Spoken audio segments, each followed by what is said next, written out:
Ya, salam saudara-saudara, ini adalah seri kedua dari seri Sola Scriptura yang terus-menerus dijadikan target serangan dari pihak Katolik. Nah, bagi Anda yang belum menonton seri pertama saya sarankan Anda tutup dulu video ini dan tonton dulu seri pertama itu, karena seri kedua ini mengacu kepada isi dari seri pertama tersebut. Dalam seri ini saya akan membahas tentang klaim berulang yang menjadi semacam mantra ya di kalangan Katolik, mulai dari yang terpelajar sampai kepada para polemikus dan para komentator kelas jalanan. Menyerang doktrin sola scriptura, dan mantra berulang itu adalah bahwa doktrin sola scriptura tidak diajarkan di dalam Alkitab. Nah, seperti yang sudah saya kemukakan saudara-saudara, setiap seri memang dimaksudkan untuk relatif singkat. Tapi khusus untuk seri kedua ini, maafkan saya, tampaknya akan sedikit relatif panjang, karena saya ingin pastikan substansinya bisa Anda dapatkan dan pahami. Secara spesifik di dalam seri ini saya akan mulai dengan mengutip pernyataan dari 3 scholar Katolik yang akan langsung saya berikan komentar ringkas dan diikuti dengan pembuktian secara positif bahwa sola scriptura memang diajarkan dan terdapat di dalam Alkitab. Kita mulai dengan 3 scholar Katolik ya. Pertama, Robert A. Sungenis. Dia seorang apologet Katolik yang terkenal, menyatakan kelemahan fatal dari sola scriptura adalah bahwa itu tidak diajarkan di dalam kitab suci. Kemudian Sungenis melanjutkan, tidak ada pernyataan di dalam kitab suci yang mendefinisikan sola scriptura. Saudara-saudara, ini adalah karikatur, straw man. Pertama, Alkitab memang tidak memiliki fungsi sebagai kamus yang mendefinisikan istilah-istilah teologis, dan doktrin sola scriptura juga tidak mengklaim demikian, jadi yes, itu straw man ya. Kedua, sola scriptura diajarkan di dalam Alkitab dan dapat disimpulkan melalui good and necessary consequence. Silakan tonton video pertama saya untuk prinsip tersebut ya. Kedua, seorang filsuf dan seorang penulis, bahkan seorang apologet Katolik yang terkenal, Peter Kreeft, menyatakan sola scriptura bertentangan dengan dirinya sendiri karena dikatakan bahwa kita hanya percaya akan kitab suci. Tetapi kitab suci tidak pernah mengatakan begitu. Jika kita hanya percaya apa yang diajarkan kitab suci, kita tidak akan percaya sola scriptura karena kitab suci tidak mengajarkan sola scriptura. Lagi-lagi straw man.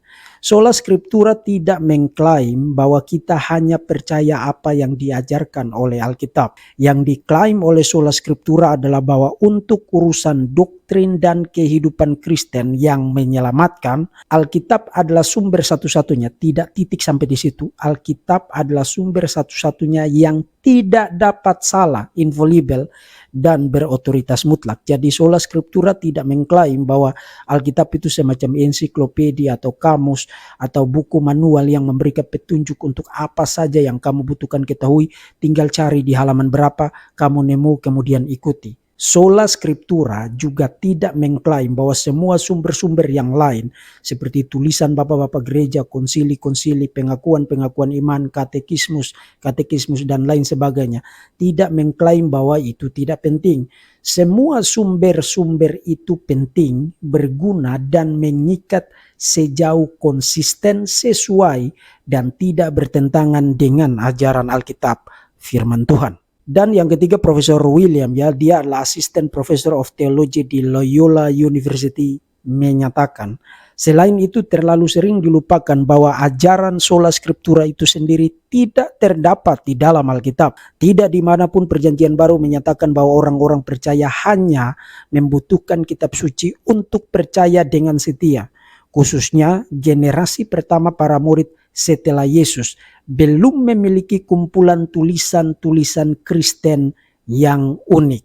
Saudara, mantra berulang sola scriptura tidak ada di dalam Alkitab itu adalah mantra untuk memupuk kemalasan berpikir. Akan saya buktikan terbalik nanti. Tapi perhatikan poin atau line terakhir dari William tadi ya, bahwa murid-murid perdana tidak mungkin percaya sola scriptura karena pada waktu itu belum ada satu kumpulan, satu set tulisan Kristen yang unik dan yang lengkap.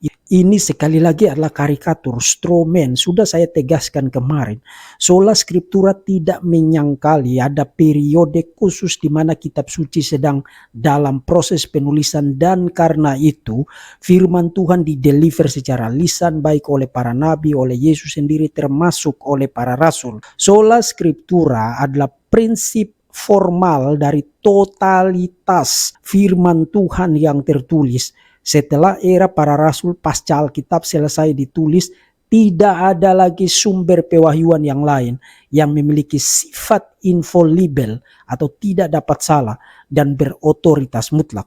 Tetapi yang menariknya akan saya buktikan saudara, bahkan ketika Yesus masih hidup, bahkan ketika para rasul masih melayani, masih hidup memberitakan Injil, kitab suci sudah difungsikan dengan prinsip formal itu, yaitu sola scriptura.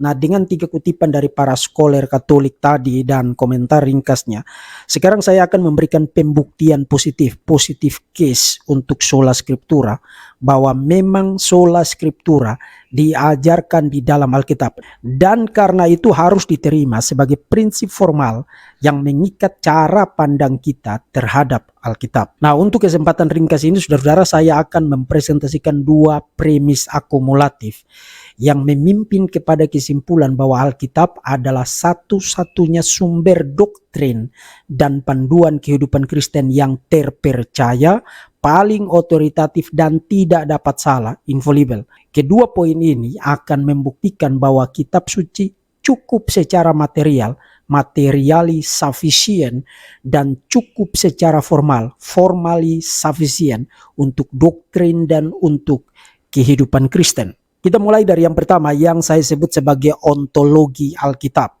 Nah, ontologi Alkitab itu berbicara tentang klaim Alkitab mengenai dirinya sendiri, sifatnya, asal-usulnya, dan otoritasnya.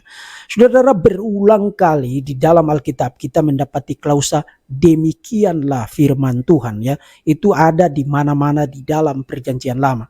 Nah, ingat pada masa Yesus dan para rasul, mereka sudah memiliki kitab suci yang hari ini kita sebut dengan Perjanjian Lama. Dan itu sebabnya Rasul Paulus di dalam Roma pasal 3 ayat 2 menyebutnya oracles of God, ya, firman Allah. Di dalam Matius pasal 19 ayat 5, teks yang sangat sering diabaikan, ya, Yesus mengutip dari Perjanjian Lama dan menyebutnya sebagai eipen. Dia berkata, God speaking, Allah berbicara. Jadi Perjanjian Lama kitab suci adalah God speaking, Allah berbicara. Rasul Petrus bukan paus pertama, ya. Petrus tidak pernah menjadi paus pertama dan tidak pernah menyatakan demikian. Rasul Petrus menyatakan bahwa nubuat-nubuat di dalam kitab suci bukan berasal dari kehendak manusia, melainkan atas dorongan Roh Kudus. Karena itu para nabi berbicara atas nama Allah. Allah berbicara melalui para nabi. Nah, semua penegasan tadi, firman Allah, perkataan-perkataan Allah, firmannya God speaking, lahir dari dorongan Roh Kudus, berbicara atas nama Allah, semua itu menegaskan bukan hanya asal-usul Alkitab berasal dari Allah, pewahyuan dari Allah.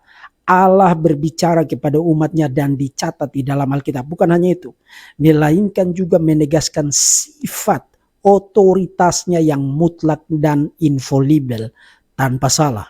Nah, argumennya itu sederhana. Jika Alkitab adalah firman Tuhan, dan memang demikian, dan Tuhan adalah pemangku kedaulatan tertinggi dan adalah kebenaran, Tuhan tidak dapat melakukan atau mengatakan sesuatu yang salah, maka Alkitab yang adalah firman Tuhan itu haruslah tanpa salah, infallible, dan berotoritas mutlak. Allah tidak membutuhkan saksi atau bukti tambahan untuk membuat perkataannya lebih benar dan lebih berotoritas. Kemutlakan otoritas Alkitab dan infallibilitasnya berasal dari Allah sendiri, dan karena itu cukup pada dirinya sendiri, self-sufficient. Dan itulah sebabnya Yesus di dalam Yohanes pasal 10 ayat yang ke-35 mengatakan kitab suci tidak dapat dibatalkan. Nah, sampai di sini saudara-saudara mungkin Anda berkata, oke, itu poin tentang Alkitab berotoritas mutlak, infallible, tidak dapat salah, itu jelas, itu super clear. Tapi kan itu tidak berarti hanya Alkitab yang memiliki otoritas mutlak dan infalibel. Oke, itu komentar yang fair. Tapi ini baru poin pertama saya. Kita belum pindah kepada poin yang kedua yang akan menjadi jauh lebih jelas ya. Tapi masih dengan poin pertama ini, mari kita perhatikan 2 Timotius 3 ayat 15-17 yang merupakan akumulasi dari semua teks lain yang menegaskan tentang ontologi dari kitab suci, teks yang sangat terkenal ya. Ingatlah juga bahwa dari kecil engkau sudah mengenal kitab suci yang dapat memberi hikmat kepadamu dan menuntun engkau kepada keselamatan oleh iman kepada Kristus Yesus.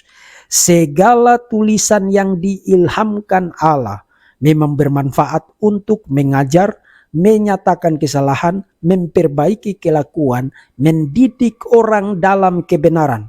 Dengan demikian tiap-tiap manusia kepunyaan Allah diperlengkapi untuk setiap perbuatan baik. Nah, 3 poin ringkas saja dari teks tadi. Yang pertama, kitab suci memimpin orang kepada keselamatan oleh iman kepada Tuhan Yesus. Kedua, kitab suci dapat berfungsi demikian karena semua kitab suci, perjanjian lama dan perjanjian baru, itu theopneustos, dinafaskan, God breathed, diinspirasikan oleh Allah. Dan yang ketiga, untuk tujuan apa?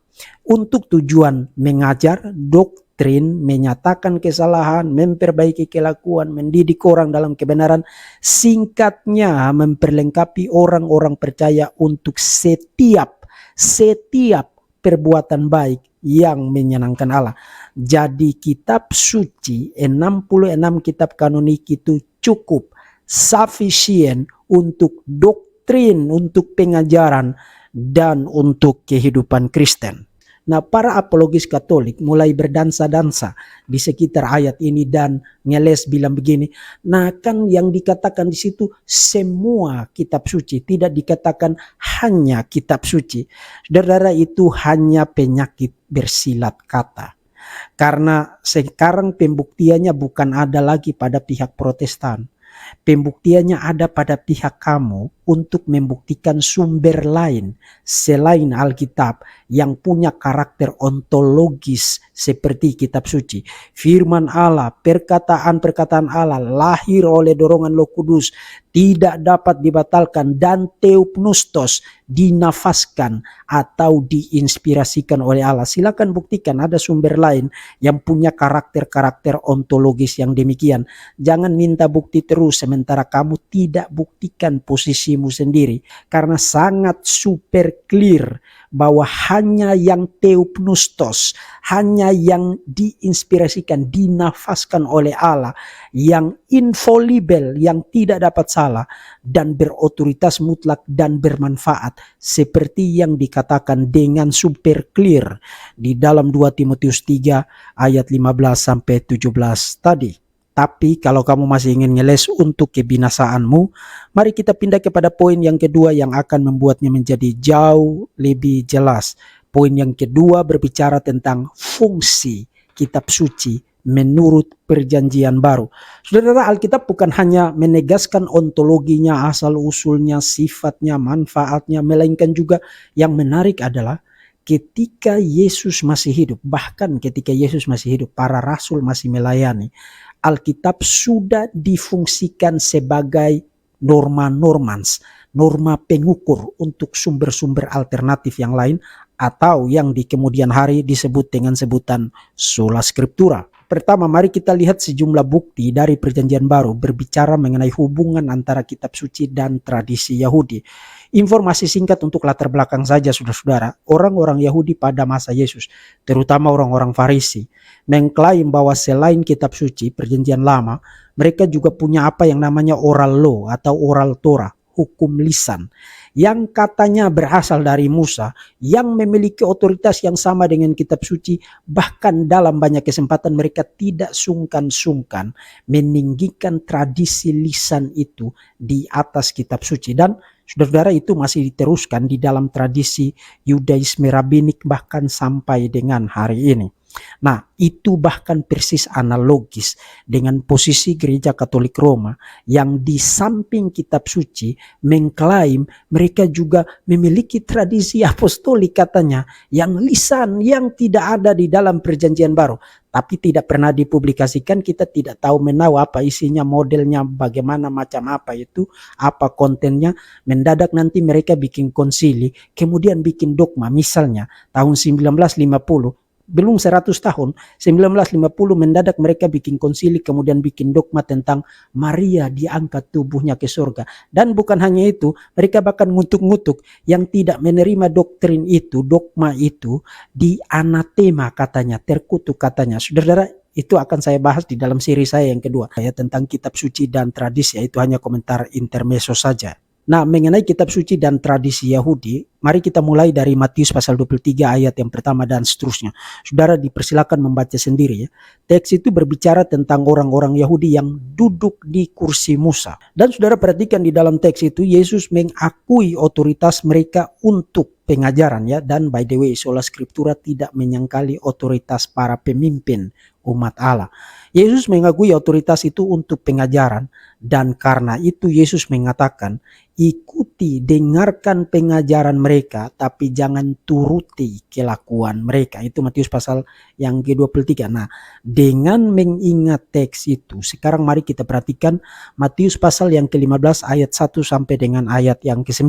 Di sini Yesus dan para muridnya diprotes karena mereka tidak mencuci tangan sebelum makan. Dan sebenarnya kalau Anda baca Perjanjian Lama, memang tidak ada teks Perjanjian Lama yang kontras dengan keharusan mencuci tangan sebelum makan. Tapi Yesus menolak protes itu, lalu mengkontraskan Perjanjian Lama, kitab suci, dengan tradisi adat istiadat Yahudi yang menurut mereka berasal dari oral Torah itu.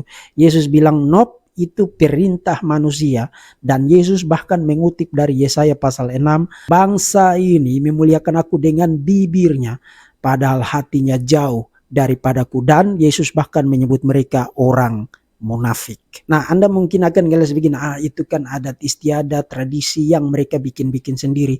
Tapi kalau punya kami, ini tradisi apostolik. Saudara tahu dari mana itu tradisi apostolik? Karena diklaim begitu oleh paus dan magisterium. Orang-orang Yahudi juga bikin klaim model begitu pada abad pertama, mengklaim bahwa mereka memelihara dan memiliki oral Torah dari Musa, tapi bohong. Jadi saudara perhatikan, Yesus tidak menolak otoritas mereka, tapi ketika orang-orang Yahudi mengklaim oral Torah sebagai patokan berperilaku, Yesus bilang, nope, kitab suci menempati otoritas tertinggi di atas tradisi, adat istiadat, perintah manusia. Dengan kata lain, Yesus bilang sola scriptura. Nah, itu tentang hubungan kitab suci dan tradisi Yahudi pada abad yang pertama. Sekarang kita pindah kepada pelayanan apostolik ya. Kitab suci dan pelayanan apostolik, pemberitaan Injil firman Tuhan oleh para rasul. Kisah Rasul pasal 17 mencatat tentang orang-orang di Berea, dan orang-orang itu disebut eugenesteroi, yang diterjemahkan baik hati dalam bahasa Indonesia atau dalam bahasa Inggris Nobel. Nah, kenapa mereka disebut begitu? Mereka disebut begitu karena mereka bukan hanya mendengarkan pengajaran apostolik, pemberitaan Injil firman Tuhan oleh para rasul, tapi mereka juga menguji itu apakah isinya, kontennya sesuai dengan kitab suci atau tidak. Dikatakan mereka menerima firman itu dengan segala kerelaan hati, tidak stop sampai di situ, dan setiap hari mereka menyelidiki kitab suci untuk mengetahui apakah semua itu benar demikian. Sekali lagi, mereka menerapkan prinsip sola scriptura. Ketiga, 1 Korintus pasal 15 ayat pertama dan seterusnya masih bicara tentang kitab suci dan tradisi apostolik ya, pelayanan apostolik. Di ayat yang ketiga, Paulus bicara tentang yang kuteruskan kepadamu adalah apa yang telah kuterima.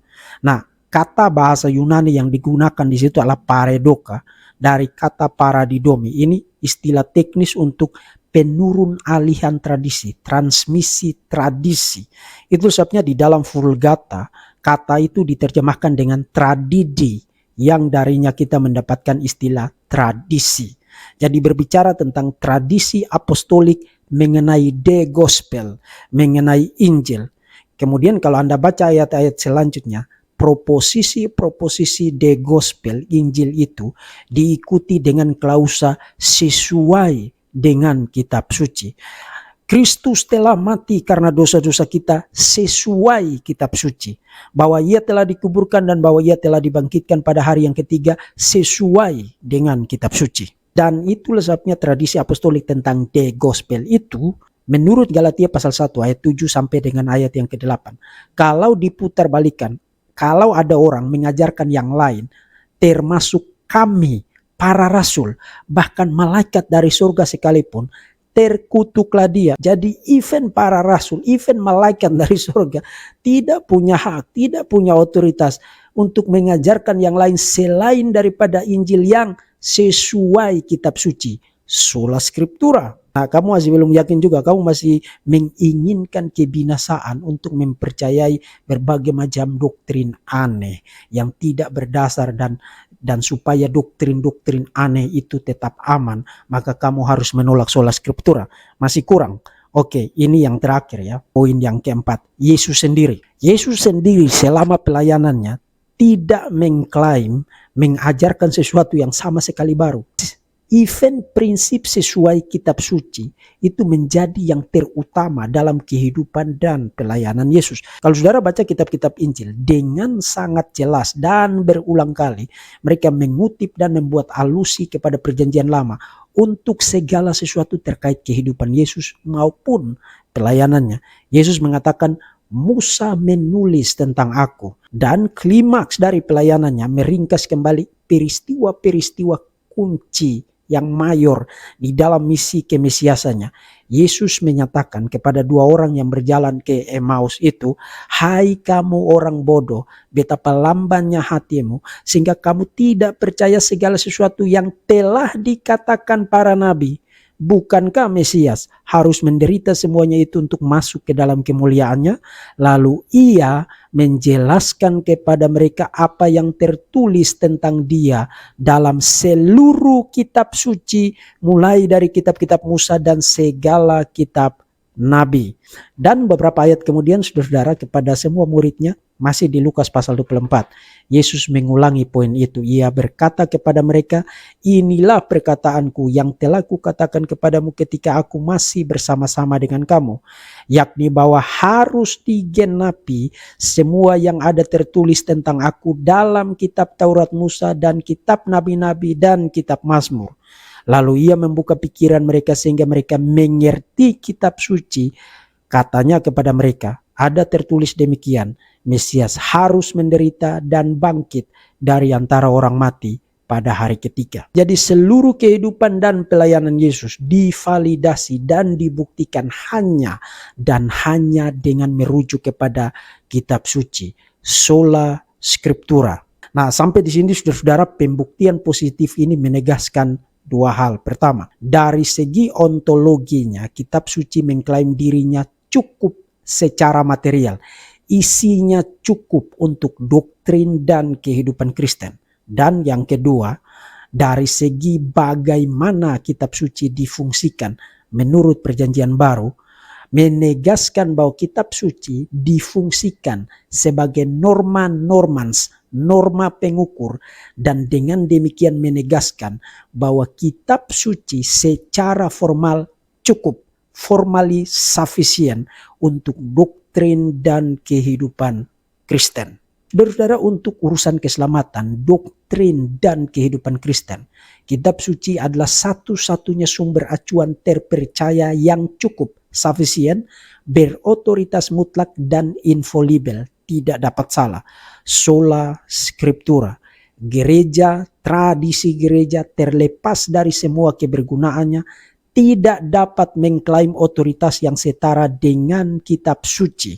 Melakukan demikian, seperti halnya yang dilakukan oleh Gereja Katolik Roma, adalah pemberontakan terhadap kitab suci demi mengklaim tingkat otoritas yang tidak pernah diberikan Tuhan kepadanya. Kiranya materi ini saudara-saudara berguna bagi Anda sekalian. Allah Tritunggal, Bapa, Putra, dan Roh Kudus memberkati Anda sekalian. Salam.